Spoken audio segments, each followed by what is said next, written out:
Good evening, and thank you for coming. And can you hear me? Yes.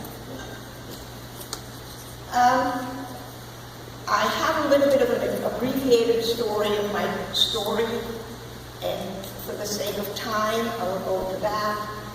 And I hope that at the end there are lots of questions and answers, and I hope I can answer them all. Let me tell you that when I talk to students, mostly they are very sympathetic. But I always hope that they get more out of it. Is that no matter what life has in store for you, it is important to always have hope, be optimistic, and be upbeat and humble and forgiving. It is painful to be bullied, discriminated against, exploited, and abused. And with that said, let me tell you my story.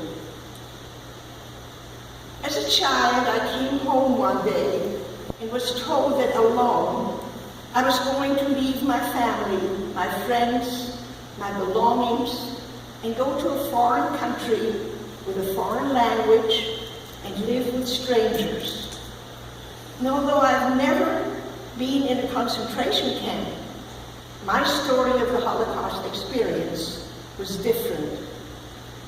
I was one of the 10,000 children that England rescued immediately after Crystal Night, November 9th of 1938. We were taken out of Germany, Austria, and the Czech Republic and sent to England by train. We came to be known as the train children. Some of us had sponsors, others were sent to hostels, farms, and orphanages. I had a sponsor, which was good, but not necessarily a good experience. I was constantly reminded that I was a refugee, that I should be grateful to be where I am. I did housework before and after school, and I ate with a maid in the kitchen. I was cheap labor. I was exploited.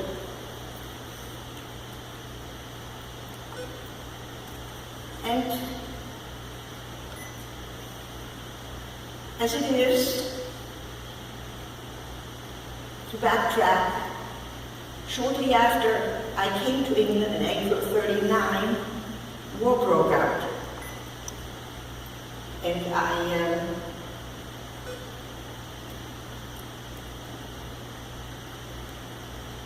the family that I was living with evacuated and left the maid and me behind in London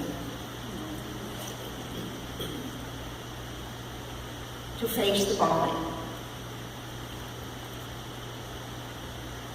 My father had died, I'll backtrack, in January of 1938, leaving my mother a widow. And after Crystal Night of that year, her elderly parents came to live with us.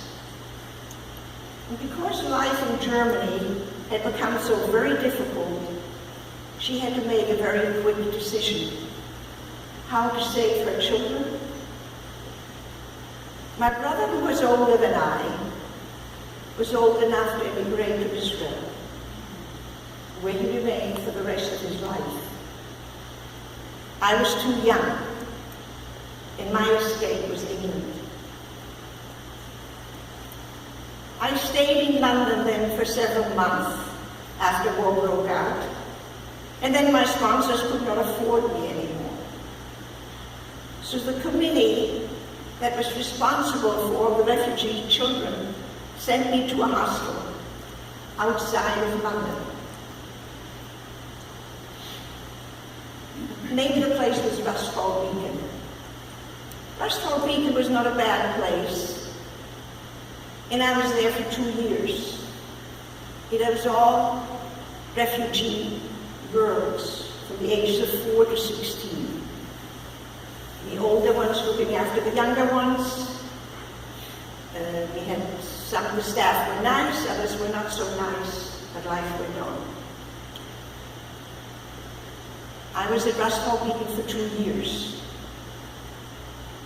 And after that, a friend of mine and I asked permission if we could return to London. We felt at that point we wanted to have a little more independence. We got permission and eventually moved back to London. We first moved to another hostel, but eventually wanted to live on our own, which we did. We got jobs and managed to support ourselves. Life in England was not easy. We barely made ends meet, but we were never worried that others had more than we had. We wore the same clothes since we could not afford any others. But then everything was rationed, so it really didn't matter.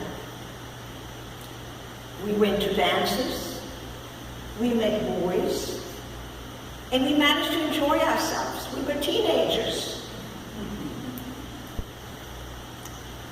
Now later as an adult, when I thought about my experience in England, being there because of the Holocaust, I realized what I have been deprived of. I lost the loving attention of family.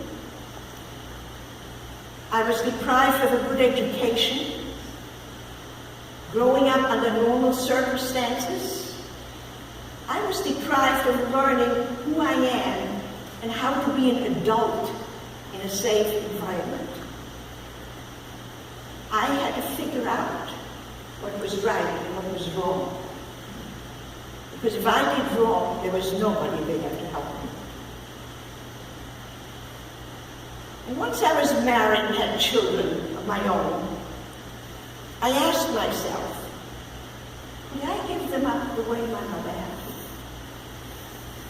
And only then did I understand the heartbreak she must have gone through to send her children away within 6 weeks of each other, to make sure that their lives would be spared, knowing that she may never see either one of them again.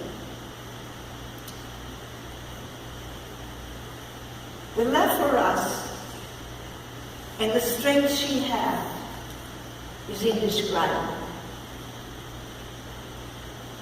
Now, she was also denied seeing her children grow up into responsible adults and enjoying grandchildren. And realizing the enormity of it all made me very angry. In 1996, I was invited as a guest by the city of Frankfurt, the city in which I was born. I was very reluctant, and originally I said never. You didn't want me then, why would you want me now? But never is a long time. And in 1906, my brother could come from Israel and join me, and that's the first time I went back. It turned out to be a good experience. We were dealing with a different generation.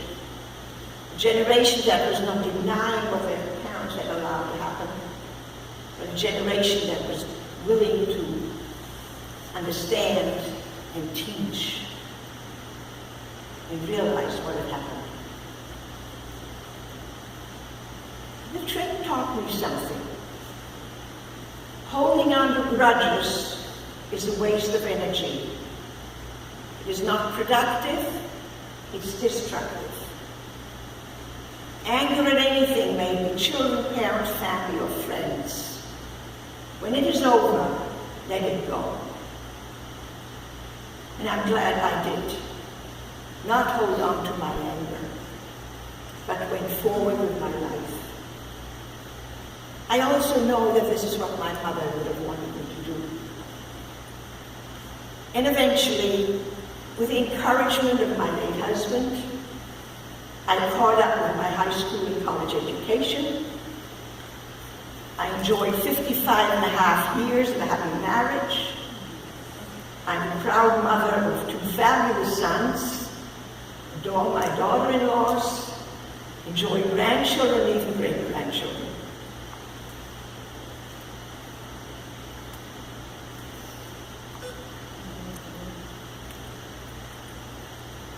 And lastly, I want to say, my brother and I never saw our mother again, nor did we ever have any confirmation as to what happened to her or which camp she perished in. And as to my late brother, we parted as children and met again 25 years later as parents. We were fortunate enough over the years to see each other frequently, and we treasured the times we spent together. And in the end, I have to say, life has been good. I'm here to tell the story of a time that is quickly becoming history, but a time that must never be allowed to happen again.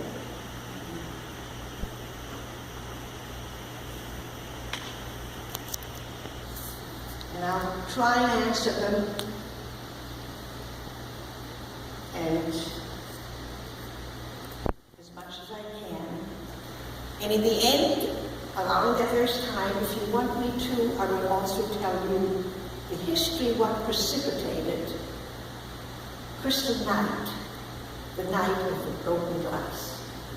So let me tell you, the question that's been put to me, how did I manage to be perfect, firmly attached to my Judaism? And how did I maintain hope and be positive?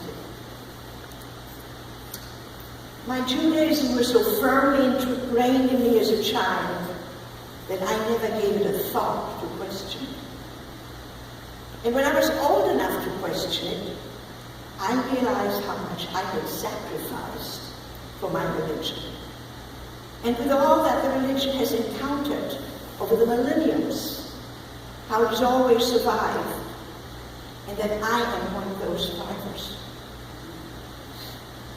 I always knew that with a positive attitude, I could overcome whatever I had to face and continue to go forward.